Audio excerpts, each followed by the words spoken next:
Rapid fire. You want to play a game of rapid fire? Let's do some rapid fire. So every week I go on the Podcast Beyond Facebook group. That's facebook.com/group/Podcast Beyond. And I ask you, our lovely loyal audience, to give me questions that are short and sweet so we can answer them at the end of the show and get through some wacky, crazy, stupid stuff. Wackadoo. Christina Moskalets asks, name the funniest thing you've each done after or during a night out drinking.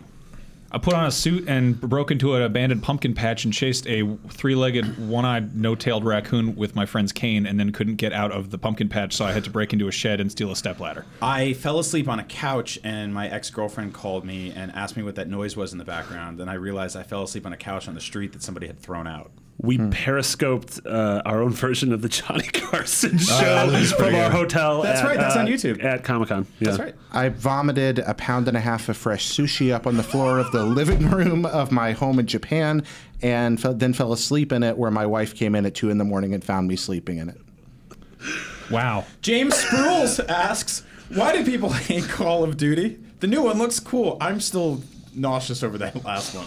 Yeah, why do people hate Call of Duty? This has the most downvotes of pretty much any video game trailer ever made, the new one, because they dared to try something a little different and go to space. I don't know, the same reason a ton of people hate someone like Kanye, or it's people hate what's popular. There's a word that everyone should know. It's called iconoclasm. It's the urge to destroy important iconography, big things. I mean, it comes back from people destroying pagan idols and all that, but it kind of comes down to the fact that if something is big enough, people will find a reason to hate it. Also, Call of Duty Ghosts, because the game was trash. So I think Kanye West is kind of separate from this kind of conversation, because most of the people, I don't know anybody anymore who listens to Kanye West who are like, I hate Kanye West because he's not doing any like he used to do for Common and Talib Kweli. I miss the beats he did for Jay-Z, you know, because I mean, I do. Yeah. But like, I listened to his new album and I like some stuff on it. But with Call of Duty, I think there's a lot of fans who are like, this is not what it's supposed to be because it's not what it used to be.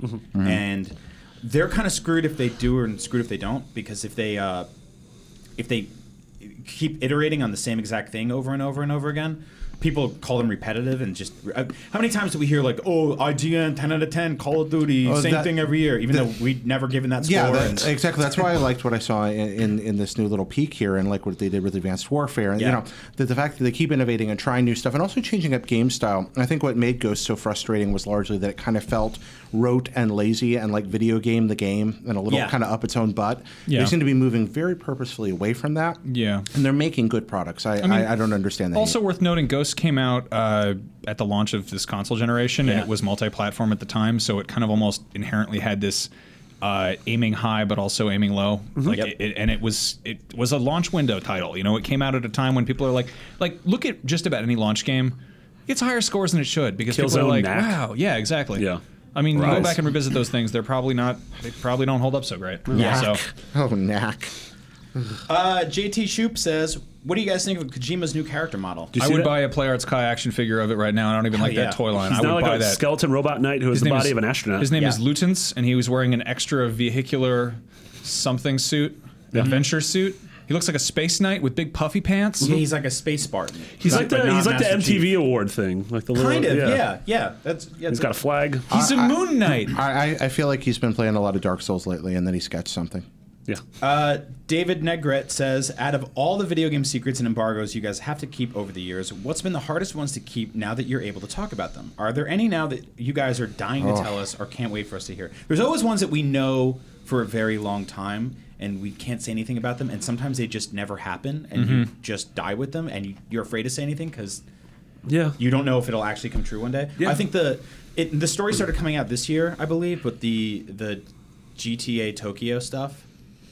Yeah, I heard that in hushed tones in a okonomiyaki place in Tokyo. I remember hearing about that a few years ago, and how they were struggling to sort of rationalize how to make Tokyo a city where you can drive around, and they ultimately couldn't solve that puzzle. They actually sent people to live there for a while and figure it out, and couldn't. So that's fascinating to me because that was almost a thing, and it just isn't now. So that's probably one of the bigger ones. Yeah, we knew leading up to E3, we eventually found out the Sony's big 3 announcements with Last Guardian and Shenmue and Final Fantasy 7. Yeah, I'm so glad I'm playing all those games now. Yeah, and then there's things we find out that are it's sort of like a gentleman's agreement where you're not going to talk about it, and there's other things where you find out something and then you sort of want to report on it, but you have to find a couple different sources so you don't burn anyone, which we always it's very sort weird, of have a couple juggling around. We get secrets, but I'm still very surprised by them when I actually see them come to fruition. Like I think we knew about the Final Fantasy VII thing, but we didn't see it. Oh yeah, totally. Yeah. And then when we saw it, it was like, oh god, this is amazing. Like we heard about the Last Guardian being at E3, and then we got to see that demo of it being played. And like nothing prepares you for that. It's one thing to hear a word, and it's another thing to see like a 5-minute gameplay demo. So my buddy Anthony Carboni, who hosts Sony pre-show stuff, was doing rehearsal, and he doesn't get told everything in advance. You know, he has to keep secrets under his hat. And apparently, when they were doing the rehearsal stuff, they rolled that clip of the feather falling, and he goes, "Whoa, Last Guardian? Show that again!" And they were like, "Nope, sorry, we're turning off the TVs." And he's like, "What the? Come on!" So like, even people really close to that, you know, sometimes. Yeah, I would have guessed it was that Chocobo rat eating game. Yeah, go ahead. I was gonna say there's a couple things. One is that there's stuff that are like, you know, stuff that's NDA'd, and there's stuff that's embargoed that's like actually top secret, and then there's stuff that's there's a term I hear a lot, which is a friendier, which is when someone who is your friend, spoilers, we're friends with people who make games, will tell you something, and they're like, hey, as someone who I have a friendship with, please don't tell anybody this because I would get fired. You know, like it's just a basic kind of common decency, like gentleman's agreement kind of thing. But it's always weird to get that kind of stuff because it's like it's, you know, you're not keeping that secret because you signed a form. You're keeping that secret because you know. And you're keeping it secret because like what does anyone get out of me saying a thing that's going to be announced in 2 weeks from now? That's what's coming to me. Like the ones I keep thinking of are ones that are now public knowledge, but I still can't tell anybody I knew. Like even now, for the sake of things that in the future I might want to be able to talk about. And we get like pre-briefed on a lot of E3 stuff just because it helps us with coverage. Like we have to plan our live show, and we have to plan our pre and post show, and we have to plan who's the right person to go to this unannounced game. And it's sort of like, well, we need to know who it is. So what kind of a game is it? And like, oh, it's a sequel to this thing. Like, oh, well, Marty's gonna. I'll tell you that every year, the week before E3 here is a pretty rad time to be in the know. You're just like, oh my gosh, that's everyone fantastic. in the room has secrets. It's very cool. I can talk about one of the funniest embargoes I had to adhere to. There was, I think this was 2011, I guess, whenever Crysis 2 came out. And the weirdest thing happened because EA held a review event for that way far in advance. And they held it in this hotel, so they had a bunch of people like staying there and playing through the whole game. But at the same time, they were also holding a preview event. And the embargo for the preview event was like much sooner than the review embargo. So they had people come in and play a section of the game. And they were like, okay, you can talk about the 2nd chapter, the 3rd chapter, and the 5th chapter, but please don't mention the following mechanics or these things. And I was like, what? Like, why would you do that? Like, let me play the whole game and then be like, here's the things you can talk about. And then on top of that, the entire game leaked online. So, like, I'm writing all these notes trying to keep track of what stuff is fair game to mention in my preview. And then I wound up just watching a Let's Play leaked online. I just scrubbed through and I was like, oh, yeah, that part sucked. Oh, that part was all right. And then the game came out and everyone hated it. And it was like, I think the embargo was up, like, at E3 or something, so it was just, it all got swept under the rug anyway, but it was just like a colossal waste of everyone's time, you know? Those are the most inside baseball moments of all, are the ones where something leaks, where you've agreed to something that, you know, you're going to hold on to it to a certain point, suddenly it breaks in the wild, and you're all trying to figure out how to make that work. Yeah, like, let's find someone who didn't know about it beforehand and let them write it up. A lot of the Nintendo embargoes, as I get a lot of those, are like particularly prickly because they'll be like, do not mention the main boss, who is, and then they'll say the main boss. I'm like, why did you tell me that? Like, I didn't know that. Don't mention the main boss of the new Zelda game, like, Zelda. Yeah. Like, you're like, oh, God. You finally fight her. Or they'll be like, do not, like, we got one for a Pokemon game a couple years ago that I think I ended up reading on NBC because it was so over the top. Oh, I love that. It was like, do not mention these characters, these characters, these characters. Do not mention this, this, and this. Do not mention the color of the hat that this character wears. Do not mention how high the grass is in Cerulean Town. To mention this, this, and this, and this. It was like 6 pages of what you couldn't say, and by the end, you're kind of like, what can I say? Yeah. Oh, Yeah. I'm just going to say nothing because I'm terrified. Yeah. It's the point you feel like you're being like trolled by a bored intern. Just Yeah, kinda, well, I think my favorite was Bayonetta 2 because that had stuff that was just like not only was it incomprehensible to anybody coming from outside, it was also just hard to read. Like it was just unpronounceable. Like think like one of those like JRPG titles that has like a bunch of colons and weird mathematical symbols in it, and it was just like it read like that, but there were just a bunch of bullet points, and I'm just like, I'm not playing this. Do not announce that you can kill Garlarvi or Sword R2 by cutting off his ankles. Why did you tell me that? Yeah. Anyway, and finally, Kyle McLemore says favorite cheat code. DN Cornholio from Duke Nukem. Of course. What's that one? I think it's just like, that's either God mode or that gives you everything. But I don't know. I just always like the fact that there was just a Beavis and Butthead reference in the cheat codes for that. Yeah. As far as actual like cheat codes that do something, I love in Heretic you can turn into a chicken, and you can run around and peck people in first person, and then you can go into like weird little secret areas as a chicken. I love the Why? the playable Wampas in Shadows of the Empire. Yeah. That was really good. I mean, it's not a great game looking back, but that was just so cool to be like, I'm playing as a Wampa. Yeah, I think it's all the ones I like are nostalgic. Are like 16 and 32 and 64-bit generation. That's totally the stuff like I mention all the time about the Banjo-Kazooie stuff with like stop and swap that ended up being like cheat codes that you went back to after 2E came out. I love them. GTA 5 for still keeping the cheats in there. I love that too. It sucks that like cheats either get taken out for the sake of achievements or they get turned into DLC. Yeah, it sucks, or microtransactions. Yeah. Or a lot of them now are sort of Easter eggy stuff. Like I just saw Homefront: The Revolution just came out, which I have no interest in playing, but evidently there's an arcade cabinet you can find and then play 2 levels of Time Splitters 2 inside the game. Yeah. And I'm like, oh, that's awesome. I think for the historic context, ABAC ABB is really, really interesting because there's such a huge story around the existence of that code. I mean, there's a year of American politics that there's the Senate hearings on video game violence